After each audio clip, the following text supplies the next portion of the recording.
Good afternoon, Stephen. Well, as we speak about this, I want to just take you to two council members that are here, specifically the DA and ANC, that I see standing together.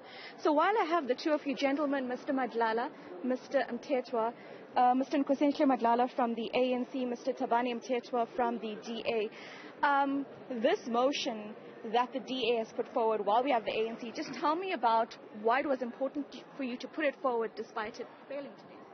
I think it is clear to everybody who lives and resides here in eThekwini that there's chronic collapse of service delivery in eThekwini, and there's chronic collapse of political oversight by this council. So it became necessary, after trying to exhaust all internal remedies and tabling of workable solutions which were ignored by the ANC and the EFF, it became clear that the only option we have was to put forward this motion to dissolve council. So, Mr. Mthethwa, I just want to actually speak to the ANC while you continue as well. Sir, Mr. Thabani Mthethwa says that this is a failure by the council that your party leads. What is your response? I think the DA must decide whether it's part of the governance of the city or it's just outside. Because the DA is the biggest caucus in this municipality, and they have 3 executive committee members. Those are people who are supposed to lead the city. They are paid to lead the city, and they should be coming up with solutions to the problem facing the city. There's no other city that has had floods in 2017, 2019, had floods in 2021 and in 2022. Except this city. So while we are in a constant state of recovery, and for that we need all hands on deck in terms of resolving those issues. We don't need someone who's going to come. Last week we were dealing with the motion to remove the mayor, and this week we are dealing with the motion to dissolve. When are we going to be dealing with motions where we are saying how we're taking service delivery to our people? Thank you for speaking to us, Mr. Madlala. So what is your way forward? You've heard the ANC saying it should be all hands on deck. Well, we will not tire. We keep fighting for the people of the city. If it means that we resubmit this motion at an acceptable time, we certainly are going to do that. But what we can't afford to do is to throw our hands in the air. We are disappointed, but obviously not surprised that some of these people sold out the people of this city. But we'll do whatever we can internally and externally to make sure that these people are held to account. If it means that we resubmit, we'll certainly do so. Thank you so much, gentlemen, for just speaking to us there.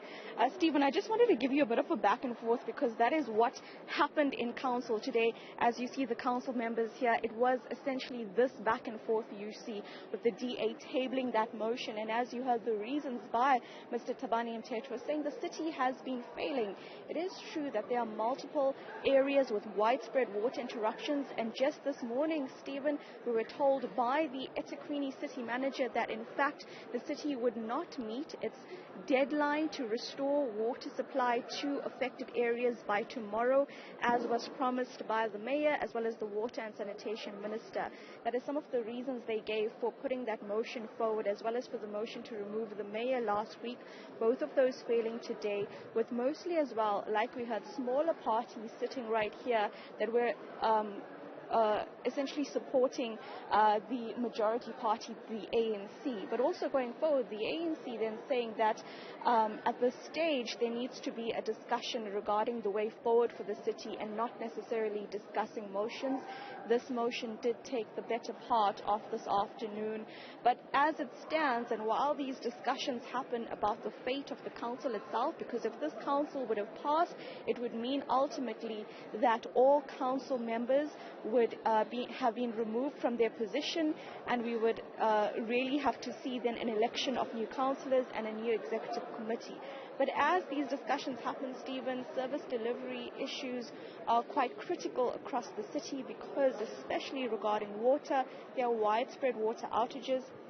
This morning we were told that the matter is with regards to various infrastructure. We were told there's an issue with regards to maintenance, as well as the need to actually go underground and dig up old air valves that needs to be fixing as well. So there's quite a major issue when it comes to the water infrastructure, and a lot of money that has to be spent on that. And that is what has really infuriated residents, and those are some of the reasons that various parties are using to put forward these motions we are seeing now. But it's the end of council for today, and going forward, essentially we expect to see another full council meeting next month, where it is expected that we're going to see more types of this political activity, especially leading up to the national election.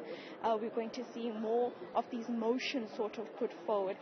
A lot of the discussions today, Stephen, though, was about the kind of support that smaller parties lend to bigger parties as well. So those were some of the issues that were raised, and a lot of the debating taking place around that too.